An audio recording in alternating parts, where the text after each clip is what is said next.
My name is Vivienne Ashby, and at 31 years old, with a law degree from Georgetown and a position at one of the most respected civil litigation firms in Washington, D.C., I believed I had finally learned how to protect myself. I was wrong. In the middle of my own promotion ceremony, surrounded by colleagues who had watched me fight for every inch of ground I had ever claimed, my brother stood up and called me a fraud in front of the entire room, and my parents sat there and let him do it. What happened next, what my husband quietly said to the firm's managing partner, would take everything my brother had built and reduce it to ash. He never saw it coming. I had been preparing for that moment my entire life. The first thing I felt wasn't humiliation. It was recognition. A cold, familiar understanding. The way you recognize the smell of a place you grew up in, even when you've spent years trying to forget it. My brother's voice carried across the room the way it always did. He had that particular gift, the ability to fill a space, to make everyone feel the gravity of his presence. Growing up, my parents called it charisma. I always thought it was something else, something that didn't have a polite name. But I'm getting ahead of myself. To understand that evening, you have to understand where it came from. You have to go back to a Tuesday night in October when I was 16 years old, sitting at our kitchen table in our house outside Richmond, Virginia. Our house looked like something from a real estate listing. Brick colonial, mature trees, the kind of front porch that suggested warmth and order. Inside, we had the same performance running on a loop. My father, retired Navy, 22 years of service, built like a question mark from the way he hunched over anything my brother said, held court at the head of the table. My mother circled the kitchen like a satellite in orbit around a planet that had always been my brother. And my brother, 3 years older, sat with the easy confidence of someone who had never once questioned his place in the family hierarchy, because no one had ever given him a reason to. His name was Garrett Ashby, and from the time I could understand anything about the world we lived in, I understood that Garrett was the sun, and the rest of us were just things that caught his light. That Tuesday night, I had something I needed to say. I had been carrying it for a week, a careful secret, a thing I had rehearsed in the mirror. I had been accepted into the Georgetown University Pre-Law Honors Program, a competitive scholarship, one of 12 students selected from the entire Mid-Atlantic region.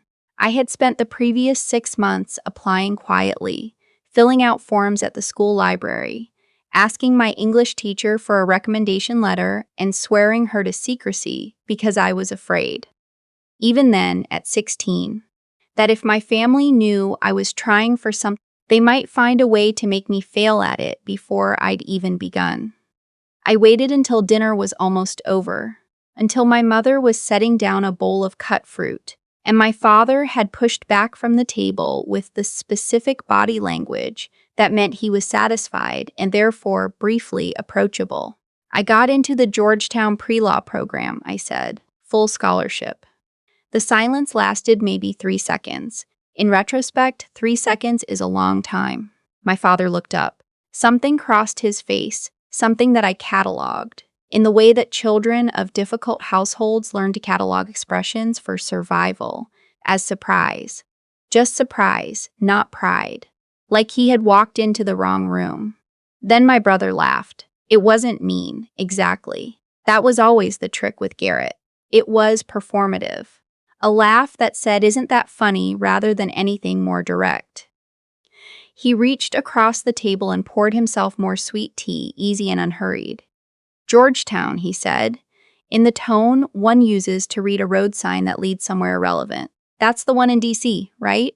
Where all the political science kids go to feel important." My mother made a small sound, not a rebuke, more like a comma in a sentence she was still deciding whether to finish. My father set down his fork. "Pre-law." He repeated the word as if he were turning it over, looking at the underside. "You want to be a lawyer." "I want to try," I said. He nodded once. The kind of nod that ends a discussion rather than beginning one. Well, it's a long road. Let's not get ahead of ourselves. That was it. That was the entirety of the response to the thing I had spent 6 months quietly working for. Garrett got up to refill his tea. He paused behind my chair and gave my shoulder a patronizing little pat. Good for you, Viv. Law school, though. He exhaled through his nose. Better you than me. I don't have the patience to read that much. He meant it as a compliment. I understood even at 16 that the worst part wasn't the dismissal. It was that no one in that room, including Garrett, could imagine that I might one day be better at something than he was. The idea simply did not exist in the architecture of our family's thinking. I cleared the dishes that night by myself. I washed them by hand even though we had a dishwasher. I did it slowly, running hot water over plates that didn't need much scrubbing, because I was working out how to build a wall around the feeling in my chest. A feeling I couldn't afford to name, because naming it, grief, I know now it was grief, would have made it too heavy to carry. My father died when I was 23, 18 months after I started at Georgetown Law. We had not been close, in the way that a person and a landmark are not close. He was always there. We existed in the same physical spaces. I attended his funeral in a charcoal skirt suit I bought on sale at Ann Taylor, and I stood at the graveside and felt a terrible blankness that I spent the next year convincing myself was a normal response to loss. After the funeral, my mother folded herself into a smaller version of the woman she'd been. Not dramatically. Not in a way that anyone would write about. She just receded. And in the vacuum she left, my brother expanded. He had been working in commercial real estate in Charlotte. Doing well enough, the kind of doing well that gets reported at Thanksgiving with just enough detail to establish status, but not enough to invite follow-up questions. He called me 3 weeks after the funeral. I was in my second year as an associate at Arden & Cleve, a civil litigation firm with offices in D.C. and Baltimore. I was billing 90-hour weeks. I was surviving on coffee and the particular fuel of people who have been told their whole lives that their ambitions were slightly embarrassing. Mom needs help, Garrett said. No greeting. She can't keep up with the house. The market in Richmond is good right now. I think she should sell, move somewhere smaller. She'll need some cash to bridge the gap. I waited. I had learned in law the power of saying nothing. The thing is, he continued, the deal I'm working on right now is in a complicated place. My capital is tied up. If you could contribute to the transition costs, how much? I asked. He named a number, $12,000. He said it the way you say a thing you've practiced saying casually. I will tell you what I felt in that moment because it matters to understand what came later. I felt a very specific kind of clarity. The kind that comes when a pattern you have spent years refusing to name finally makes itself undeniable. I wasn't being asked to help my mother. I was being asked to fund my brother with my mother as the mechanism. No, I said. Garrett was quiet. Then, I'm sorry? I won't be doing that. Vivienne. He used my full name the way he used to when we were kids, and he was trying to invoke some authority he'd never actually been granted. She's our mother. She is, I said, and if she needs help transitioning to a smaller home, I am glad to help her research neighborhoods, identify a real estate agent, and review any contracts she needs to sign. That's something I am very good at, as it turns out. But I will not be sending you $12,000. He said some other things after that. They escalated in a fairly predictable sequence. I let them wash over me. I had been trained by 3 years of litigation and 31 years of being Garrett Ashby's sister, not to react to volume. When he was done, I said, I'm going to go now. I hope the deal comes together. I hung up. I sat for a moment in my apartment in Adams Morgan. The windows faced east, and in the evenings the light came in at an angle that turned everything amber. I let the amber light sit on me. I thought about the $12,000. I thought about the fact that I had earned every cent of my salary by staying in the office until midnight and eating lunch at my desk. And once, memorably, sleeping on the couch in the break room. because a filing deadline had gotten complicated. I thought about what that money represented. Not just money. The right to say no. I had started dating my husband Wells the previous spring. He was a federal prosecutor with the U.S. Attorney's Office for the District of Columbia. We had met at a bar association event neither of us had wanted to attend, bonded over a shared opinion about a poorly constructed argument in a recent Supreme Court decision, and spent the next 3 hours in a corner ignoring everyone else. He was the kind of person who listened with his whole body, who asked the second and third question, not just the first. Who, when I told him about my family, carefully, in layers, the way you reveal something you're still not sure is safe, said nothing for a long time and then said, "That sounds exhausting. I'm sorry you had to carry that alone." I hadn't cried until he said that. I wasn't prepared for someone to simply name it. When I told him about the phone call with my brother, he didn't suggest I reconsider. He didn't advocate for family unity. He just nodded and said, "Good." Garrett did not call again for 8 months. When he finally did, it was not to apologize. It was because I had made partner, the youngest in Arden and Cleve's 30-year history, and the story had run in the D.C. Bar Association's newsletter, which apparently someone in his circle had forwarded to him. The call was brief and stiff, the conversational equivalent of a handshake from someone who wishes they didn't have to shake your hand. He said, "Congratulations." He said it the way people say fine when they mean the opposite of fine. Then he said, "There's something going on with Mom's roof. She got an estimate. It's significant." I closed my eyes for 1 second. Then I opened them. "Send me the estimate," I said. "I'll review it and wire her the money directly." A pause. "She doesn't need you to review it, Vivienne. She just needs." "Send me the estimate, Garrett." He sent it. It was overpriced by about 30%. I found her a different contractor, negotiated on her behalf, and paid the invoice directly to the company. My mother thanked me warmly and then, in the same call, asked if Garrett might be able to use my firm's contacts to look at his leasing contract for a new office space. I told her I'd look into it. I never did. The promotion ceremony was held at the firm's offices on the 14th floor of a building on Connecticut Avenue. Floor-to-ceiling windows. The city going gold in the October dusk. It was a Friday evening, catered, the kind of event where people stand holding glasses of wine and tell each other they deserve things. 50 or 60 people.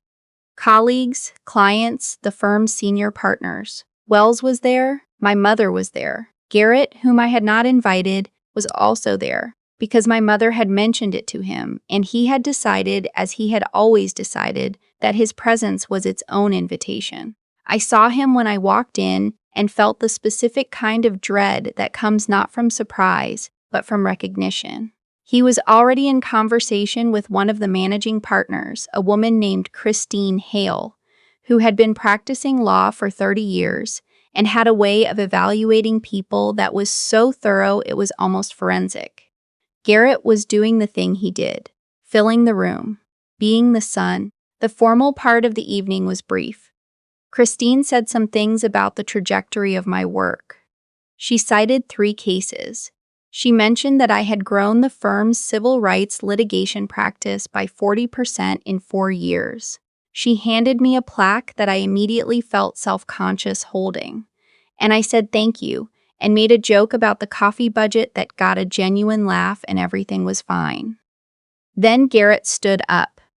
He didn't raise a hand, he didn't ask permission. He simply rose from his chair near the back of the room, in the way of a man who has never once doubted that the floor belonged to him.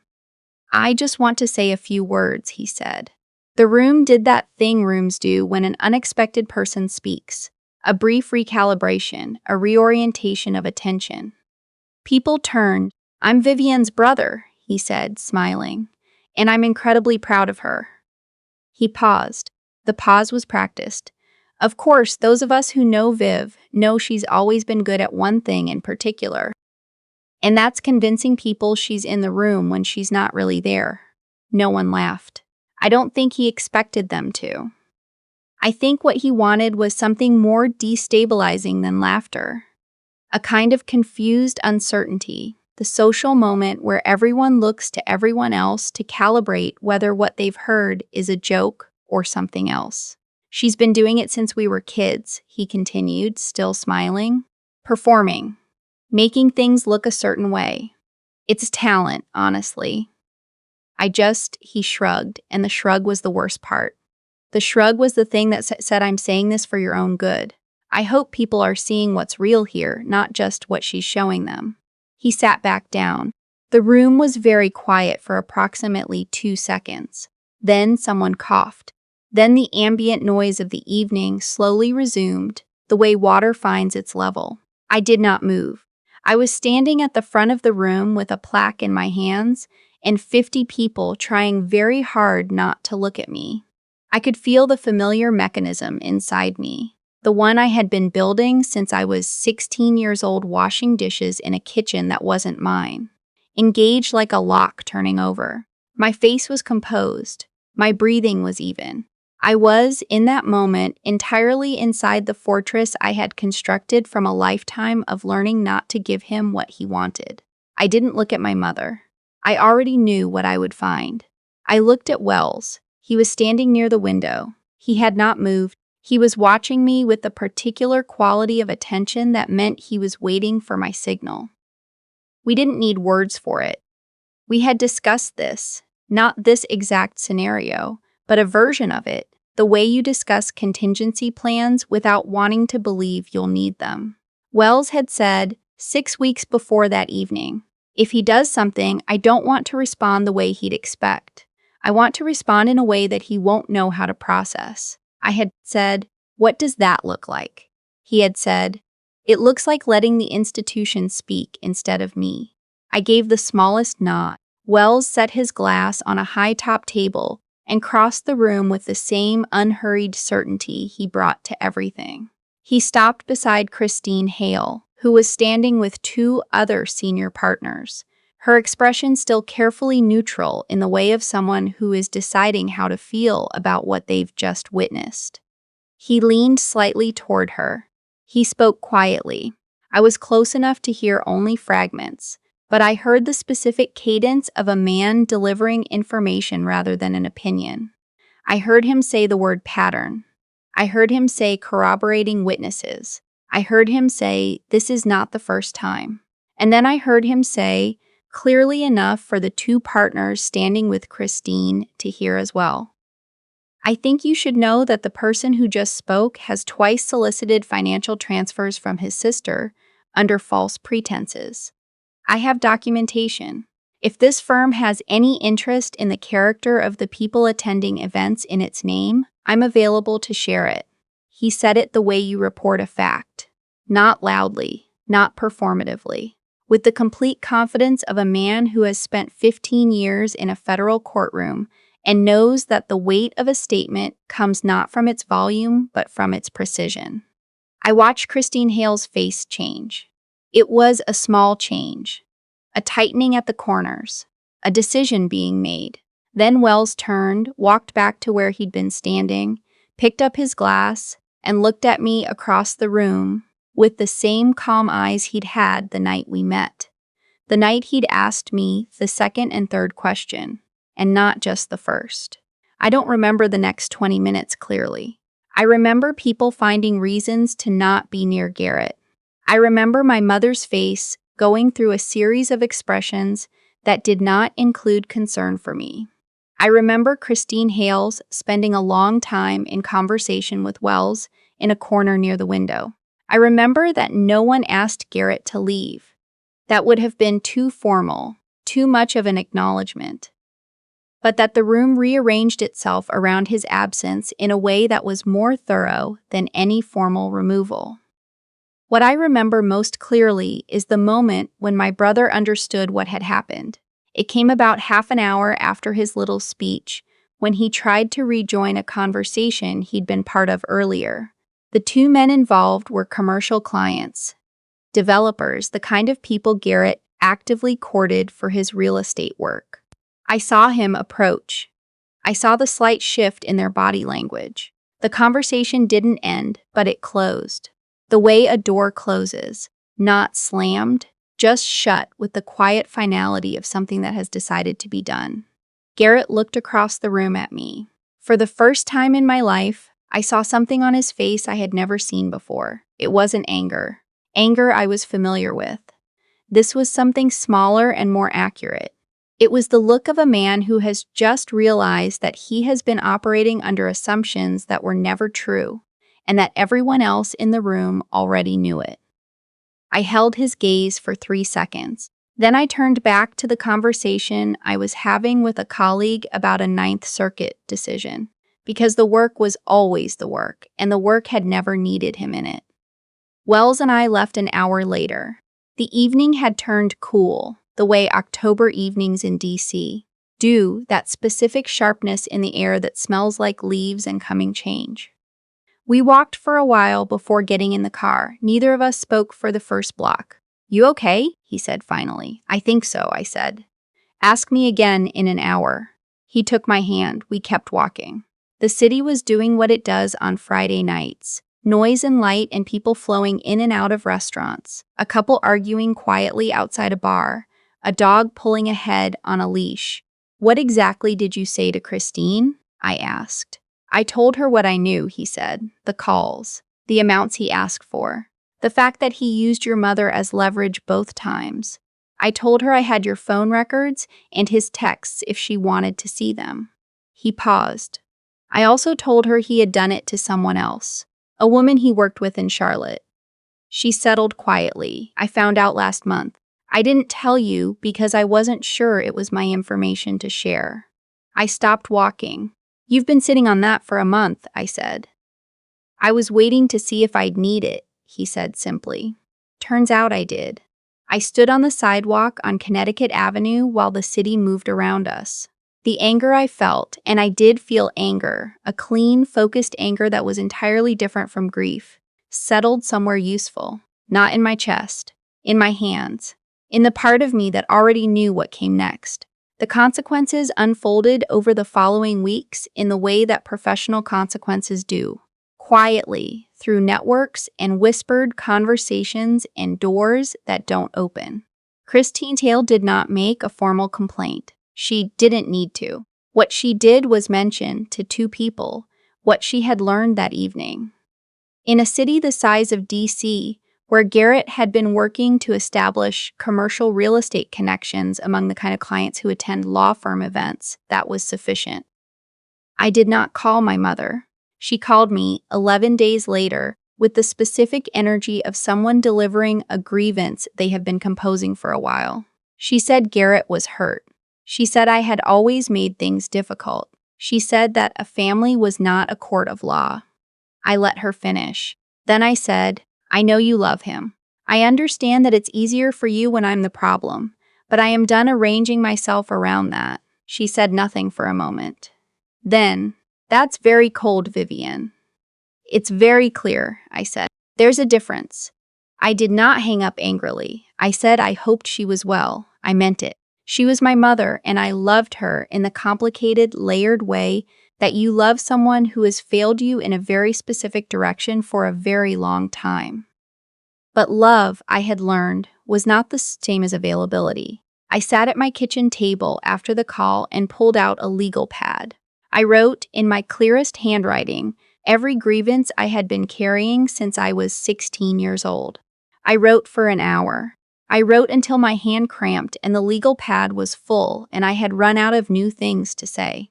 Then I folded the pages precisely in thirds, the way I fold documents I'm done with, and placed them in the recycling bin without sealing them in an envelope, because they had never been addressed to anyone else. They were addressed to me, to the girl in the kitchen in Richmond, washing someone else's dishes and teaching herself not to cry. 3 weeks after the ceremony, I received an email from a woman I did not know, a junior analyst at a commercial real estate firm in Charlotte. She had found my name through the Bar Association newsletter.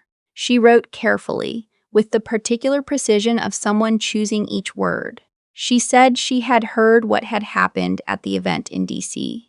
She said she was the woman who had settled quietly.